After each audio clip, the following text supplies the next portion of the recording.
18واں پارہ سورۃ الفرقان ابتدا سے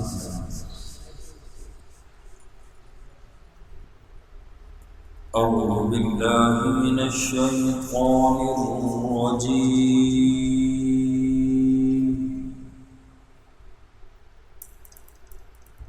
بسم اللہ الرحمن الرحیم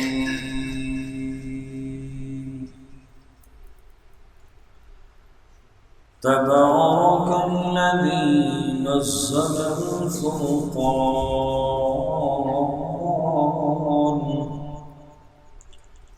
برکت والی ہے وہ ذات جس نے تھوڑا تھوڑا کر کے اتارا قرآن کریم علی عبدہ، اپنے بندے پر، لیکون للعالمین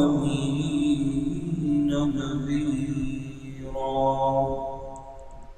تاکہ وہ ہو جائے تمام جہانوں کے لیے ڈرانے والا۔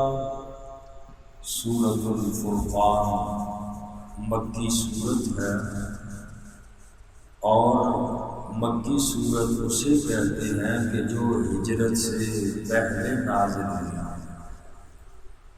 قرآن کریم کی ترتیب کے اعتبار سے یہ صورت 25ویں نمبر کی صورت ہے، اور نزول کے اعتبار سے یہ صورت 42 نمبر کی صورت ہے۔ اس سے پہلے سورہ یاسین نازل ہوئی 41ویں نمبر پر، اور اس کے بعد سورہ فاطر یہ 43 نمبر پر نازل ہوئی۔ اس کی آیات 77 ہیں، اور جبکہ اس کے 6 رکوع ہیں۔ فرقان کا معنی کیا ہے؟ فرقان کا معنی ہے فرق کرنے والا، اور یہ قرآن کریم کا نام ہے۔ قرآن کریم کے کئی نام ہیں، ان میں سے ایک نام فرقان بھی ہے۔ معنی یہ ہے فرق کرنے والا۔ کس چیز میں فرق کرنے والا؟ توحید اور شرک میں فرق کرنے والا، ایمان اور کفر میں فرق کرنے والا، حلال اور حرام میں فرق کرنے والا، اور سچ اور جھوٹ میں فرق کرنے والا یہ قرآن کریم جس کا نام فرقان ہے۔ یہ سورۃ پاک بھی قرآن کریم کی اکثر سورتوں کے ناموں کی طرح علامت کے طور پر ہے، نہ کہ عنوان موضوع کے طور پر۔ بعض سورتوں کے نام جو ہیں وہ موضوع کے اعتبار سے ہوتے ہیں، ان کا نام رکھا جاتا ہے۔ یہ صرف علامت کے طور پر پہلی آیت میں فرقان کا لفظ آیا، اس وجہ سے اس سورت کا نام بھی فرقان رکھا گیا۔ سورہ فرقان کا مختصر تعارف کیا ہے، اس کے اندر کیا بیان ہوگا؟ تو چونکہ آپ کو معلوم ہے کہ یہ مکی صورت ہے، اور مکی صورتوں میں اکثر احکامات بیان نہیں ہوا کرتے، بلکہ مکی صورتوں میں عقائد کی طرف زیادہ زور دیا جاتا ہے۔ تو اس کا بھی بنیادی مقصد اسلام کے بنیادی عقائد کا اثبات ہے، توحید اور رسالت، آخرت، اور ان کے بارے میں پارے مکہ کے جو اعتراضات ہیں ان اعتراضات کو بیان کیا، اور پھر ان اعتراضات کے جواب دیے۔ اسی طریقے سے اس میں اللہ نے کائنات میں انسان کے لیے جو بے شمار نعمتیں پیدا فرمائی ہیں ان کا بھی ذکر ہے، اور اللہ نے انہیں یاد دلا کر اپنی فرمانبرداری اور اپنی توحید کے اقرار اور شرک سے بچنے کی دعوت دی۔ اور اس سورۃ پاک کے آخر میں اللہ کے نیک بندوں کی خصوصیات بیان ہیں، اور ان کے صلے میں اللہ نے ان کے لیے آخرت میں جو اجر رکھا ہے اس کا بیان اس صورت پاک کے آخر میں ہوگا۔ یہ مختصر تعارف ہے سورۃ الفرقان کا۔ اور ابتدا ہی میں اللہ پاک نے فرمایا تبارک الذی نزل الفرقان، اللہ کی ذات وہ ذات ہے کہ جس نے قرآن کریم کو اتارا تھوڑا تھوڑا کر کے۔ نزل تشدید کا صیغہ جہاں بھی آئے قرآن کریم میں ذا کے اوپر تشدید ہو شد ہوگی، اس کا معنی ہوتا ہے تھوڑا تھوڑا کر کے اتارنا۔ نزل ينزل تنزیلا فهو منزل، اس کے جتنے بھی اس اعتبار سے صیغے آئیں گے یا نبی پاک صلی اللہ علیہ وسلم پر نزول قرآن کا بیان ہوگا، وہاں صیغہ یہی آئے گا نزل ينزل تنزیلا، تھوڑا تھوڑا کر کے اتارنا۔ اور جہاں آئے گا انزل ينزل انزالا فهو منزل، اس اعتبار سے صیغہ آئے تو اس کا معنی ہوتا ہے ایک ہی دفعہ اتارنا۔ تو چونکہ قرآن کریم کا نزول دو مرتبہ ہے، ایک اللہ نے لوح محفوظ سے آسمان دنیا پہ اتارا تو ایک ہی مرتبہ پورا قرآن کریم اتارا گیا، جیسے آپ پڑھیں گے انا انزلناہ فی لیلۃ القدر، اللہ نے اس قرآن کو ایک رات میں نازل کیا، تو وہاں انزل انا انزلناہ فی لیلۃ القدر، تو انزل ينزل تشدید وہاں نہیں آئے گی، اس کا معنی ہوگا ایک ہی دفعہ اتارا۔ جہاں نزل ينزل تنزیلا کا صیغہ آئے گا تو وہاں تھوڑا تھوڑا کر کے نبی پاک پر اتارنے کا ذکر ہے۔ اور اسی طریقے سے فرمایا تاکہ رسول اللہ صلی اللہ علیہ وسلم جہان والوں کے لیے ڈرانے والے ہو جائیں، اللہ کے عذاب سے مخلوقات کو ڈرائیں۔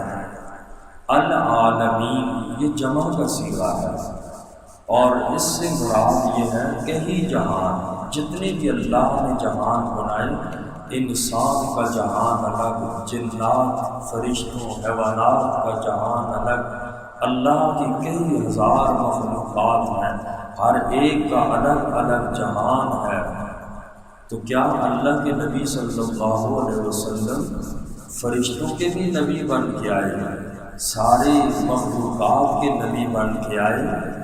تو اس کے بارے میں مفسرین حضرات کا اختلاف ہے۔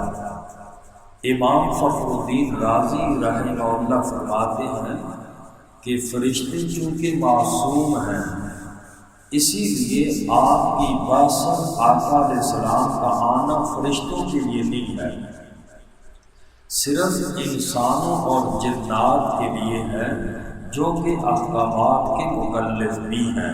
یہ امام فخر الدین رازی رحمہ اللہ کی رائے ہے، جبکہ امام زرقانی رحمہ اللہ فرماتے ہیں کہ آقا علیہ السلام فرشتوں کے بھی پیغمبر بن کے آئے، اگرچہ وہ مکلف تو نہیں ہیں، وہ فرشتے معصوم ہیں، لیکن فرشتوں پر بھی آقا علیہ السلام کا ادب اور احترام لازم ہے۔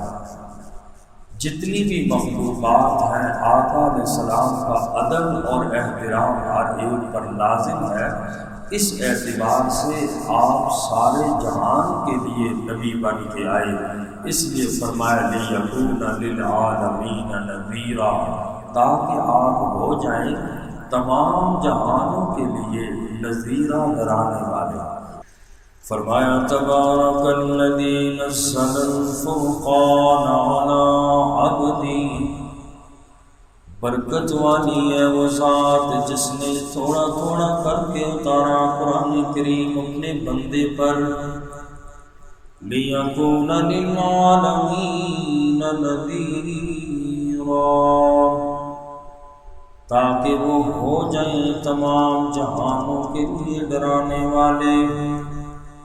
الذی لہ ملک السماوات والارض، کس ذات نے اتارا؟ اللہ کریم اپنا تعارف کروا رہے ہیں۔ الذی لہ ملک السماوات والارض، یہ قرآن اتارا اس ذات نے کہ جس کی بادشاہی ہے آسمانوں اور زمین میں، وَلَمْ يَتَّخِذْ وَلَدًا، اور اس نے اولاد نہیں بنائی۔ یہود و نصارہ کا، مشرکین کا اللہ نے اس آیت میں رد فرمایا۔ یہودی بھی کہتے تھے عزیر ابن اللہ، حضرت عزیر علیہ السلام اللہ کے نعوذ باللہ بیٹے ہیں۔ نصرانی کہتے ہیں حضرت عیسیٰ علیہ السلام اللہ کے بیٹے ہیں۔ مشرکین مکہ کہتے تھے الملائکۃ بنات اللہ، نعوذ باللہ من ذالک، کہ فرشتے اللہ کی بیٹیاں ہیں۔ اللہ نے ان لوگوں پہ رد فرمایا، وَلَمْ يَتَّخِذْ وَلَدًا، نہیں بنائی اس نے اولاد کوئی بھی، اللہ کی کوئی اولاد نہیں ہے۔ وَلَمْ يَكُن لَّهُ شَرِيكٌ فِي الْمُلْكِ، اور نہیں ہے بادشاہی میں اس کا کوئی شریک۔ اللہ وحدہ لا شریک ہے، کائنات کے اندر اللہ کا کوئی بھی ثانی اور کوئی بھی شریک نہیں۔ وَلَمْ يَكُن لَّهُ شَرِيكٌ فِي الْمُلْكِ، اور نہیں ہے شریک اس کا کوئی بھی بادشاہی میں۔ وَخَلَقَ كُلَّ شَيْءٍ، اور اس نے ہر چیز کو پیدا کیا۔ فَقَدَّرَهُ تَقْدِيرًا، اور ہر چیز کو ایک خاص اندازے پر رکھا۔ بعض مفسرین نے اس کا ترجمہ فرمایا فَقَدَّرَهُ تَقْدِيرًا، پھر ہر ایک کی تقدیر اللہ نے مقرر کی۔ تقدیر کسے کہتے ہیں، اور تقدیر کے بارے میں انسان کا عمل کیا ہونا چاہیے؟ تقدیر، قسمت اور مقدر یہ کیا ہے؟ اللہ کے علم میں کائنات کی ہر چیز کے بارے میں ایک نقشہ ہے۔ اللہ کو سب کچھ معلوم ہے، کائنات کی جتنی بھی چیزیں ہیں، تو اللہ کے علم میں کائنات کی ہر چیز کے بارے میں ایک نقشہ ہے کہ اس کا ظہور اسی طرح ہوگا۔ اسی کا نام تقدیر ہے کہ اللہ کائنات کی ہر چیز کے بارے میں جاننے والا ہے، اور جیسا اس نے کہا ایسا ہی ہوگا، یہی تقدیر ہے۔ اور اسی معنی میں مقدر بھی ہے اور قسمت کا لفظ بھی بولا جاتا ہے۔ یہ تینوں ایک ہی ہیں، تقدیر کہیں، قسمت کہیں یا مقدر کہیں۔ تقدیر کا مسئلہ بڑا نازک مسئلہ ہے، ہماری عقلیں اس لائق نہیں کہ اس کی پوری حقیقت سمجھ سکیں۔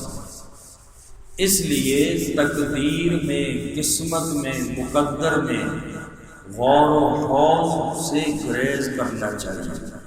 آدمی کو زیادہ گہرائی میں نہیں جانا چاہیے، گمراہی کا سبب بن جاتا ہے۔ تقدیر، خلاصہ یہ ہوا کہ تقدیر، قسمت اور مقدر یہ اللہ کے علم اور اللہ کے فیصلے کو کہتے ہیں۔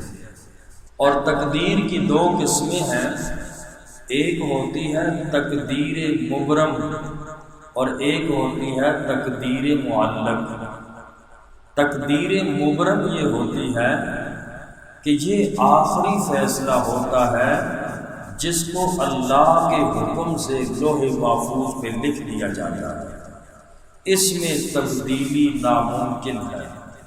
اسے تقدیر مبرم کہتے ہیں کہ اللہ کا بالکل آخری فیصلہ ہوتا ہے جو رب نے لکھ دیا ہوتا ہے لوح محفوظ میں، اس میں تبدیلی نہیں ہو سکتی۔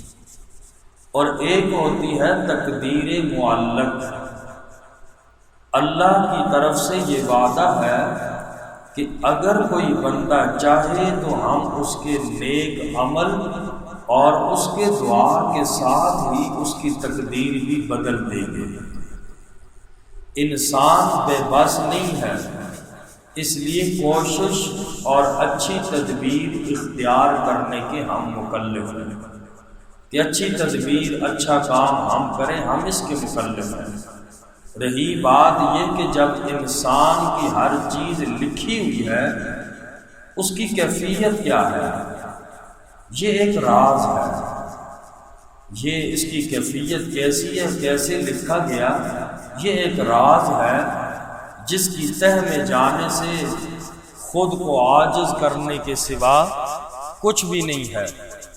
ہم اسی کے مکلف ہیں کہ ہم اچھی اور بری تقدیر پر ایمان رکھیں، نیکی کے اعمال کریں۔ ہم اس چیز کے مکلف بھی ہیں اور اسی طریقے پہ اس پر ہمارا ایمان ہونا چاہیے۔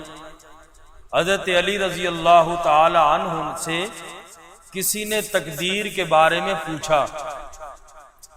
حضرت سیدنا علی المرتضیٰ رضی اللہ تعالی عنہ نے فرمایا تقدیر کے بارے میں کہ یہ اندھیرا راستہ ہے، اندھیری راہ ہے، اس پر مت چلو، اس میں غور اور خوض نہ کرو۔ پھر دوبارہ پوچھا گیا حضرت علی رضی اللہ تعالی عنہ سے، فرمایا کہ تقدیر کیا ہے؟ تو حضرت علی رضی اللہ تعالی عنہ نے فرمایا کہ یہ تقدیر گہرا سمندر ہے۔ 3 مرتبہ پوچھا گیا اور تیسری مرتبہ جب پوچھا تو حضرت سیدنا علی رضی اللہ تعالی عنہ نے فرمایا کہ یہ اللہ کا راز ہے جسے اللہ نے تو اسے مخفی رکھا ہے، انسان سے چھپا کے رکھا ہے۔ فرمایا کہ اس کی تفتیش میں نہ پڑو، اس کے پیچھے پڑو گے تو گمراہ ہو جاؤ گے۔ اس لیے تقدیر یہ اللہ کا راز ہے، انسان سے اللہ نے مخفی رکھا ہوا، اس لیے انسان کو اس کی تفتیش میں نہیں لگنا چاہیے۔ اللہ تعالیٰ مجھے اور آپ سب کو عمل کی توفیق نصیب۔ الحمدللہ رب العالمین، ربنا تقبل منا انک انت السمیع العلیم وتب علینا انک انت التواب الرحیم۔